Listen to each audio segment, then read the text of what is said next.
ચાલો આજે આપણે વઘારેલી ખીચડી બનાવવાની છે.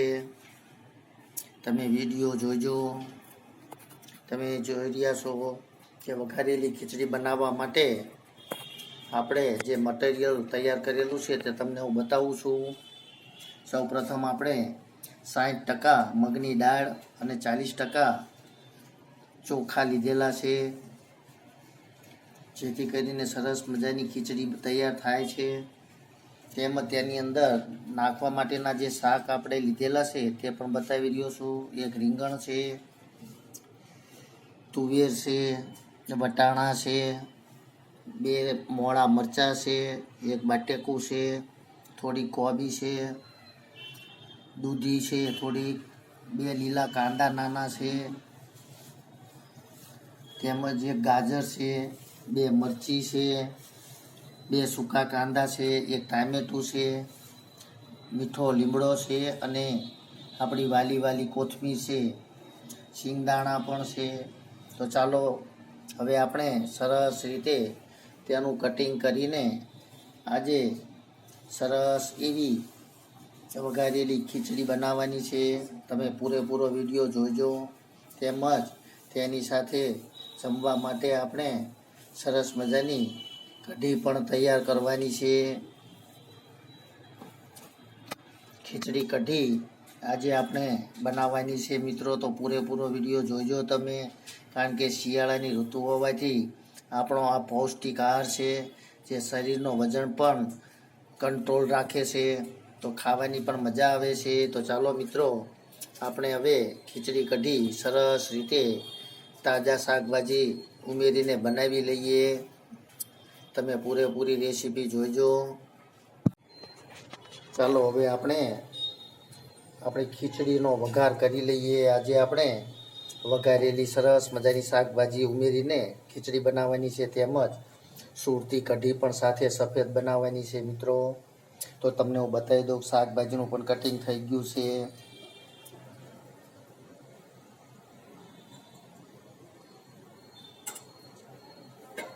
હજી એક શાકભાજીનું લીલું કટિંગ કરી લીધેલું છે મિત્રો. ચાલો તો આપણે હવે કઢી પહેલાં ખીચડીનો વઘાર કરી લઈએ. સૌપ્રથમ થોડી રાઈ ઉમેરશું,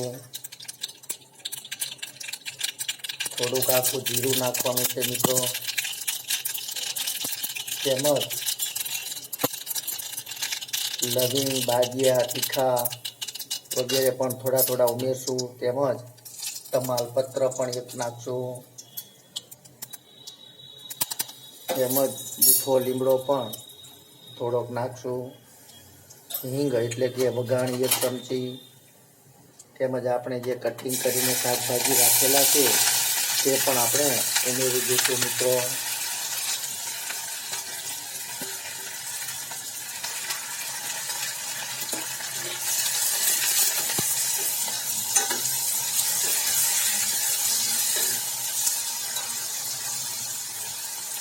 ત્યાર પછી આપણે લીલા વટાણા અને તુવેર જે આપણે તૈયાર કરીને રાખેલી હતી તે પણ ઉમેરી દઈશું. તેમજ થોડા કાચા સિંગના દાણા પણ ઉમેરી દઈશું.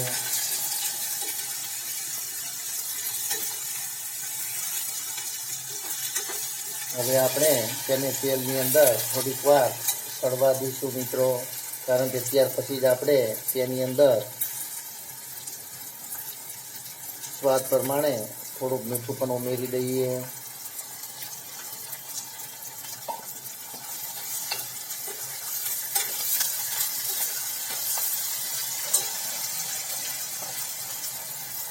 થોડીક હળદર, થોડુંક ધાણા જીરું, 1 ચમચી તીખું મરચું,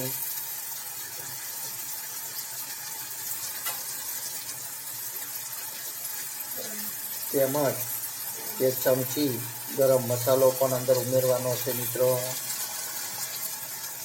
ચાલો હવે તેને બરાબર મિક્સ કરી લઈએ. ત્યાર પછી આપણે તેની અંદર જે ખીચડી છે પલાળીને રાખેલી તે અંદર ઉમેરી રહ્યા છીએ. તેમજ બટેટાના 1 બટેકું પણ અંદર ઉમેરી દીધું છે મિત્રો.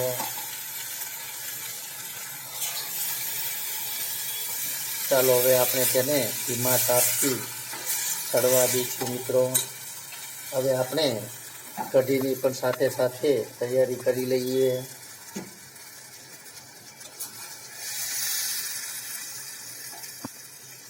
ચાલો મિત્રો, આપણે હવે સરસ મજાની સફેદ કઢી પણ બનાવી લઈએ. જેના માટે આપણે ઘી પણ મૂકી દીધેલું છે તપેલીની અંદર, કારણ કે આપણે સુરતી કઢીનો દેશી ઘીની અંદર જ વઘાર કરવાનો છે મિત્રો.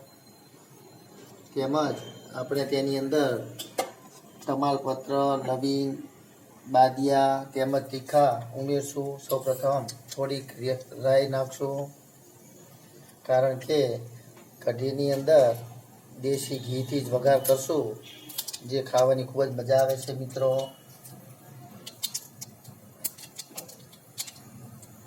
તેમજ આપણે બેસન પણ ચણાનો પલાળી લીધેલો છે.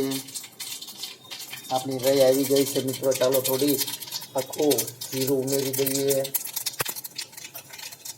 ત્યાર પછી તમાલપત્ર, લવિંગ, બાદિયા અને તીખા પણ આપણે અંદર ઉમેરી દઈશું મિત્રો. 1 ચમચી હિંગ, તેમજ જે આપણે શાકની અંદર ચણાનું બેસન પલાળીને રાખેલો હતો તે ઉમેરીશું. તેમજ 1 ગોળની કણી પણ અંદર આપણે ઉમેરેલી છે મિત્રો.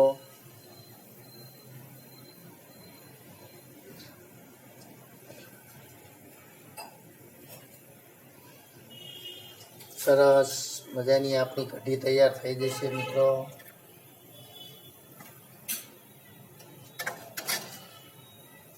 સ્વાદ પ્રમાણે મીઠું,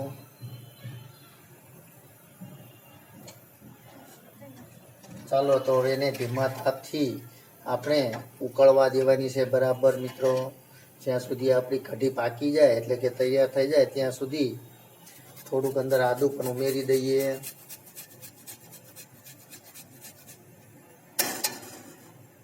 સાથે સાથે આપણી ખીચડી પણ તૈયાર થઈ રહી છે મિત્રો. ચાલો તો હવે કઢી બરાબર ઉકાળી લઈએ. ત્યાર પછી તેની અંદર આપણે કોથમીર ઉમેરી દઈશું મિત્રો. ચાલો મિત્રો, સરસ મજાની આપણી વઘારેલી ખીચડી અને કઢી તૈયાર થઈ ગયું છે. તમે જોઈ રહ્યા છો. સરસ મજાની આપણી ખીચડી જે શાકથી એટલે કે લીલા શાકથી ભરપૂર એવી ખીચડી પણ તૈયાર થઈ ગઈ છે. તેમજ સુરતી કઢી એટલે કે સફેદ કઢી પણ તૈયાર થઈ ગઈ છે. તેમજ આપણી સાથે સર્વ કરવા માટે સરસ મજાની ભાખરી પણ તૈયાર છે મિત્રો. તમે જોઈ રહ્યા છો. ચાલો તો હવે આપણે આપણી થાળી તૈયાર કરીને જમવા માટે બેસી જઈએ મિત્રો. કારણ કે એકદમ સરસ મજાની કઢીની સ્મેલ પણ આવી રહી છે, ખીચડીની પણ સ્મેલ આવી રહી છે. ચાલો તો આપણે સરસ રીતે આપણી થાળી તૈયાર કરીને હવે જમવા માટે બેસી જઈએ.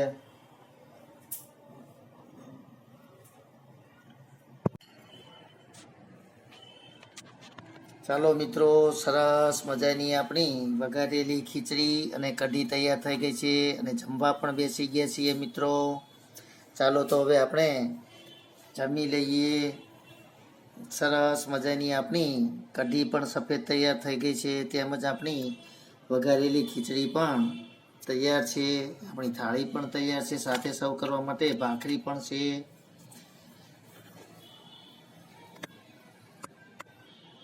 ચાલો તો આપણે હવે જમી લઈએ, સર્વ કરી લઈએ.